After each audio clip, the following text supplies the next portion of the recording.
नमस्कार.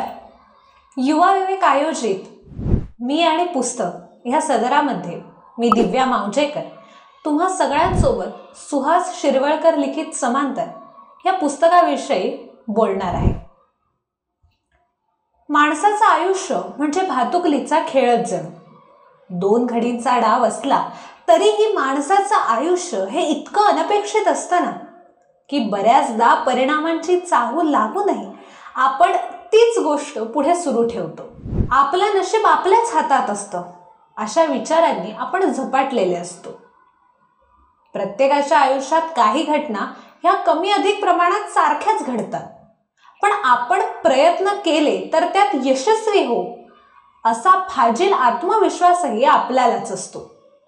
आणि त्यानंतर मग असे जगावे दुनियेमध्ये आव्हानांचे लावून अत्तर, असे जगावे दुनियेमध्ये आव्हानाचे लावून अत्तर, नजर रोखुनी नजरेमध्ये आयुष्याला द्यावे उत्तर.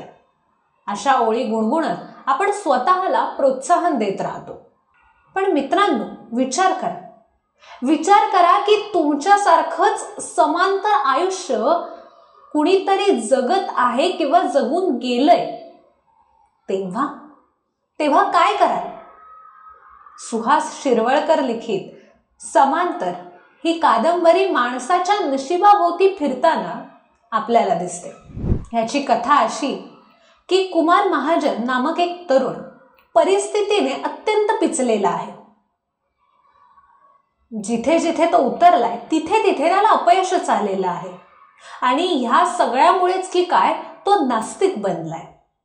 आता ह्या सगळ्या परिस्थितीमध्ये सुद्धा वाफगावकर सारखा मित्र हा कुमारसाठी वणव्यामध्ये गारवा आहे. एवढं एकच काय ते त्याचं नशीब. पण आपल्या मित्राची ही अवस्था पाहून वाफगावकरला अत्यंत वाईट वाटलं आणि तो कुमारला घेऊन एका हस्तरेषा तज्ञाकडे गेला.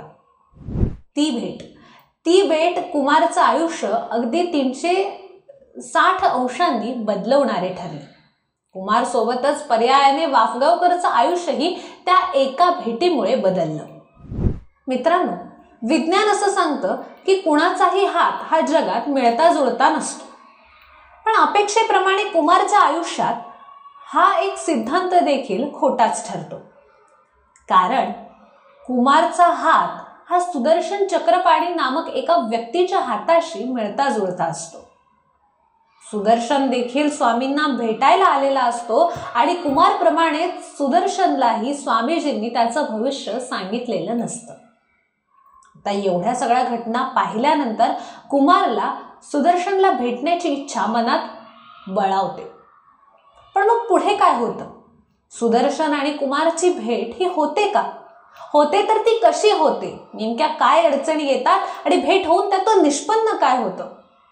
ह्या सगळ्या गोष्टींचा उहापोह जर आपल्याला करायचा असेल, ह्या जाणून घ्यायच्या असतील, तर सुशींचं समांतर हे पुस्तक वाचणं मला महत्वाचं वाटतं. सुशींनी अत्यंत सरळ सोपी मराठी भाषा वापरली आहे. रहस्यमयी कादंबरी असली तरीही त्यातले संवाद हे वाचकांना खिळवून ठेवतात. हे पुस्तक वाचताना एका माणसाच्या आयुष्यात, एका सामान्य माणसाच्या आयुष्यात एवढ्या अडचणी येऊ शकतात ही गोष्ट मान्य करायला लेखक आपल्याला भाग पाडतो. आणि हेच कादंबरीचे आणि पर्यायाने लेखकाचे देखील यश आहे असे मला वाटते. मित्रांनो, माणूस हा कुतूहल असणारा प्राणी आहे. उद्या काहीतरी चांगलं होईल ह्या आशेवर आपण प्रत्येक जणच आपला आज जगत असतो. भोग हे प्रत्येकाला भोगायचेच असतात. बऱ्याचदा अनेक घटना घडल्यानंतर ह्या सर्व माझ्याच नशिबात का आहेत असा प्रश्नही आपल्याला पडतो. आपल्या नशिबात काय आहे हे जाणण्याची इच्छा प्रत्येकालाच असते. आणि जेव्हा ही संधी आपल्या समोर येते तेव्हा ती नाकारण्याची इच्छा देखील आपली नसते. तसा प्रयत्नही आपण करीत नाही. आणि नेमकी हीच गोष्ट इथे कुमारही करतो. माणसाचा जन्म हा मुळातच कुतूहलाचा आणि आपला अत्यंत आवडीचा विषय आहे.